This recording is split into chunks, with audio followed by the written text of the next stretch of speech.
नमस्कार, जय जिनेंद्र। मैं हूं संजय जैन। आप देख रहे हैं प्रवासी एकता न्यूज। हर समाज हर खबर, देखिए आज की ताजा खबर। नमस्कार, मैं संजय गोपीलाल जैन। आप देख रहे हैं प्रवासी एकता न्यूज। आज हम कपासन तहसील के सिंहपुर ग्राम में, जहां लोकेश मुनि जी महारासा क्रांतिकारी संत एवं हमारे मनीष जी महारासा, जिनका चातुर्मास है, यहाँ सिंहपुर ग्राम में, यहाँ धर्म की गंगा बह रही है। अभी पर्युषण पर्व चल रहा है। उस पर्युषण पर्व के मौके पर हमारी प्रवासी एकता टीम वहाँ पहुँची और उनसे पर्युषण पर्व के बारे में पूछा। तो उन्होंने पर्युषण पर्व क्या होता है उनके बारे में पूरी जानकारी दी। देखिए प्रवासी एकता की एक खास रिपोर्ट।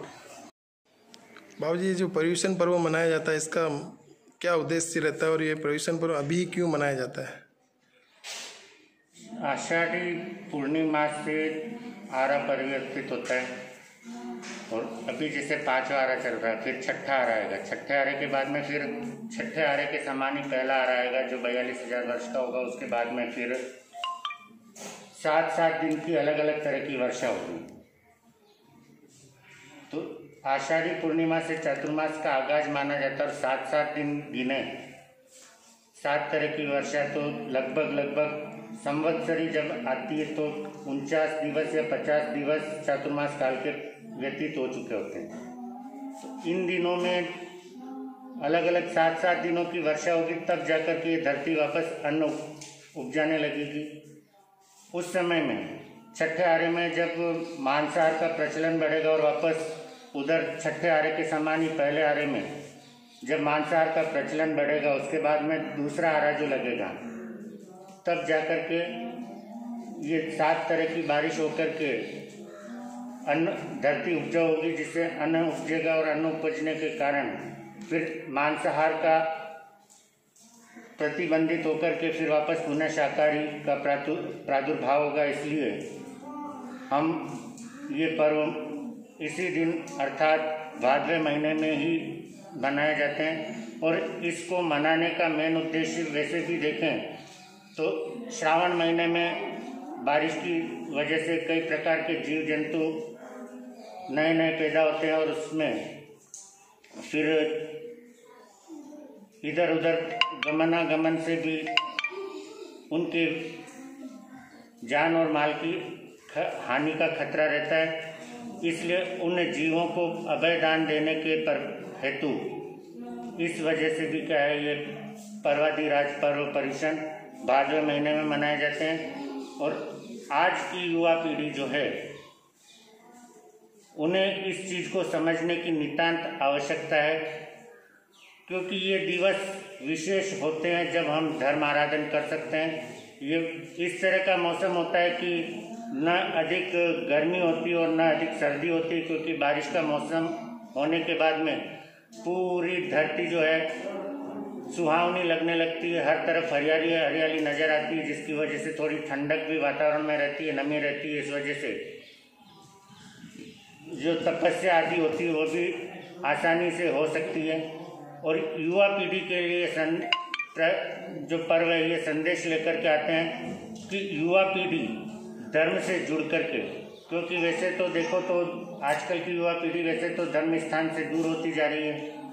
उसका कारण एक ही है कि कुछ तो परिवार में संस्कार की कमी और कुछ साधुओं की हठ धर्मिता, अर्थात कोई दर्शन करने को आया, उसे धर्म का मर्म समझाया नहीं और सीधे सीधे उसको जबरदस्ती सामयिक करो, ये करो, वो करो, उपवास करो, पोषण करो। लेकिन क्यों करना, किसके लिए करना, ये अगर उनको समझाया जाए। वैसे भी आज की युवा पीढ़ी बहुत अधिक समझदार है और जो चीज़ हम बुजुर्गों को नहीं समझा सकते, वो आसानी से युवा पीढ़ी समझ सकती है। और ये पर्व इन दिनों में इसलिए होते हैं कि इस पर्व में, क्योंकि ये आज या 50 साल 100 साल से प्रारंभ हुआ पर्व नहीं है, अनादि काल से अनंत 24याँ जो हुई है इसे मना चुकी है। अनंत 24याँ वर्तमान में मना रही है और भविष्य में भी जितनी 24याँ होगी वो इस पर्व को मनाएगी।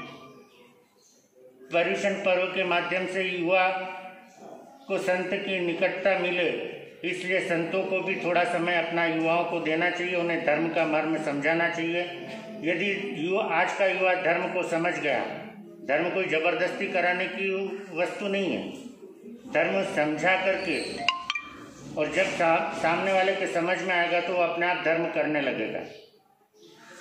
तो युवा पीढ़ी को आज संत या साधी जी युवा पीढ़ी को अपना थोड़ा थोड़ा समय दे, ताकि आने वाली पीढ़ी भी हमारे धर्म से जुड़ कर के चल पाए। यही इस पर्व के ऊपर मेरा समस्त संघों से अनुरोध है कि अपने अपने क्षेत्र में जितने भी युवा हैं, अपने क्षेत्र में जितने भी चातुर्मास हैं, उन सभी क्षेत्रों में अपने अपने युवाओं को भेजें, बच्चों को भेजें, ताकि आने वाले समय में धर्म से जुड़ कर के हमारी पीढ़ियाँ रह सके, इसी मंगल मनीषा के साथ में। बाबूजी, अभी हमने सुना था आपको एक क्रांतिकारी का सम्मान दिया गया, तो किस विषय में था और कहाँ से दिया गया?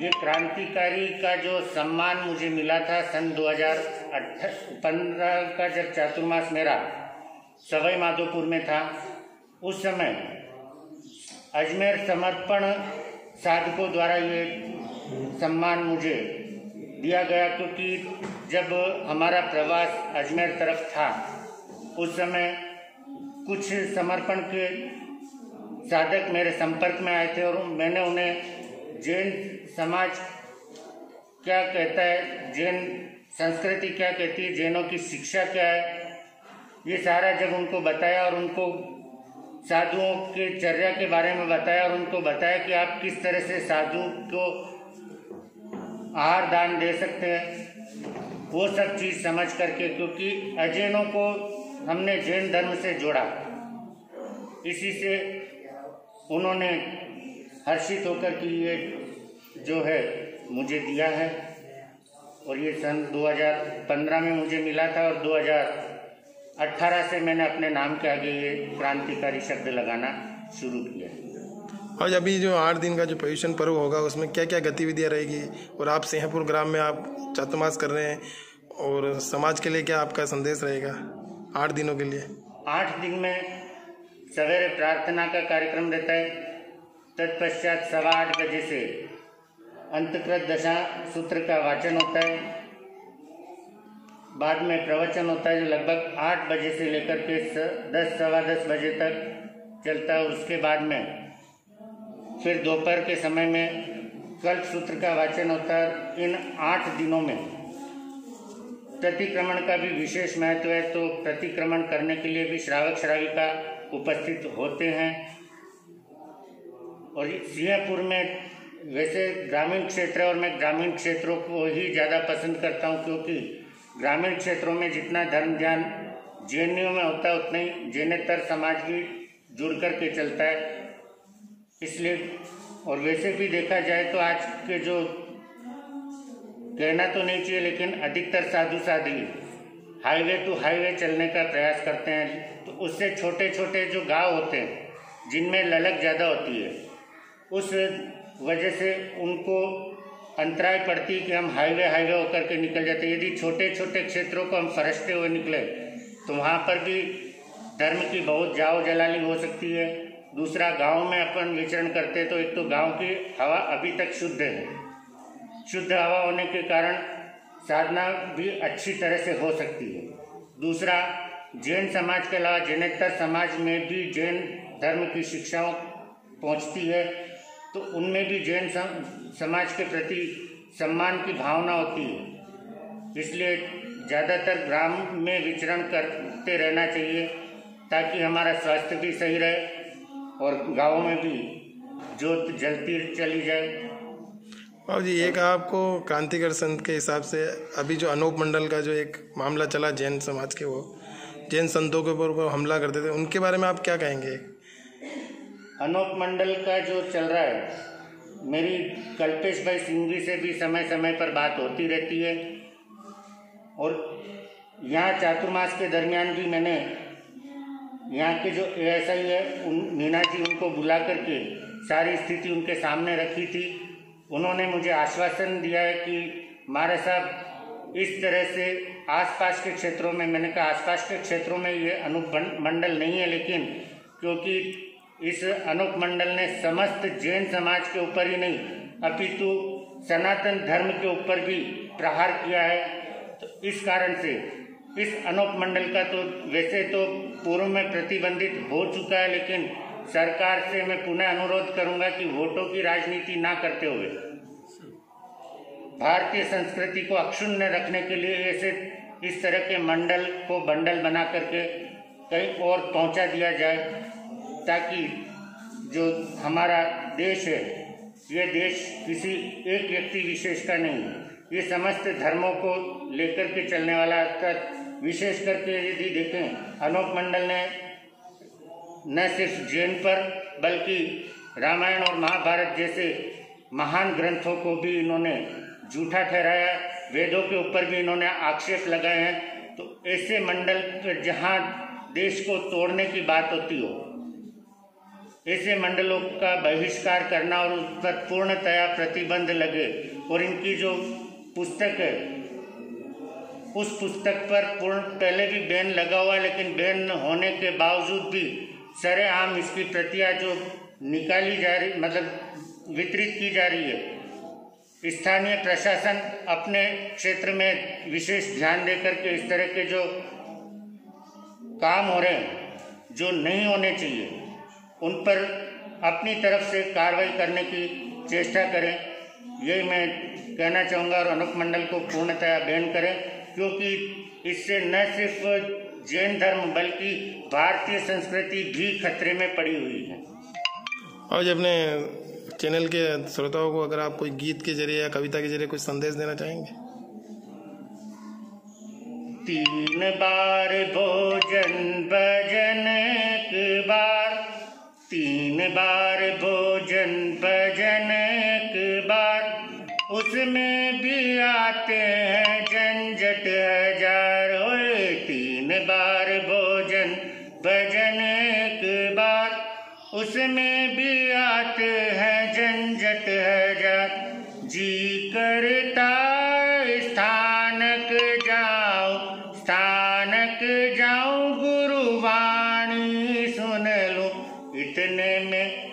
इतने में आ गए 4 रिश्तेदार, उसमें भी आते हैं झंझट हजार।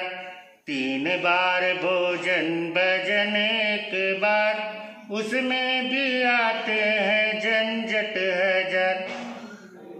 इस शॉर्ट में भजन हालांकि बहुत लंबा है, लेकिन क्लिप बहुत ज़्यादा लंबी हो जाएगी, इसलिए इसको फिर कभी अवसर हुआ तो आगे की कड़ियाँ सुनाऊंगा। बाबू जी एक मांगलिक दे दीजिए। गुरुदेव के आज्ञा से नमो अरियंताणम, नमो सिद्धाणम, नमो आर्याणम, नमो वज्रायणम, नमो लय सवसावणम, एसो पंच नमोकारो सव पावपणासनो मंगलाणम च सव्यसिम पद्मम वै मंगलम। चत्तारि मंगलम अरियंता मंगलम, सिद्धा मंगलम, साओ मंगलम, केवली पणत्तो तमो मंगलम। चत्तारि लोगुत्मा अरियंता लोगुत्मा, सिद्धा लोगुत्मा, साओ लोगुत्मा, केवली पणत्तो धमो लोगुत्मो। चत्तारि शरणं पवज्जामि अरियन्ते, शरणं पवज्जामि सिद्धे, शरणं पवज्जामि साओ, शरणं पवज्जामि केवली पणत्तम धम्मम, शरणं पवज्जामि अरियंतों का शरणा, सिद्धों का शरणा, साधु जी का शरणा, केवली प्रवृत्ति दया धन का शरणा। 4 शरणा दु करना मंगल करना, और न शरणा को जय भव प्राणी आद्रक्षय। और भी वीडियो को देखने के लिए चैनल को सब्सक्राइब करें, बेल आइकन को दबाएं, वीडियो को लाइक और शेयर जरूर करें। धन्यवाद।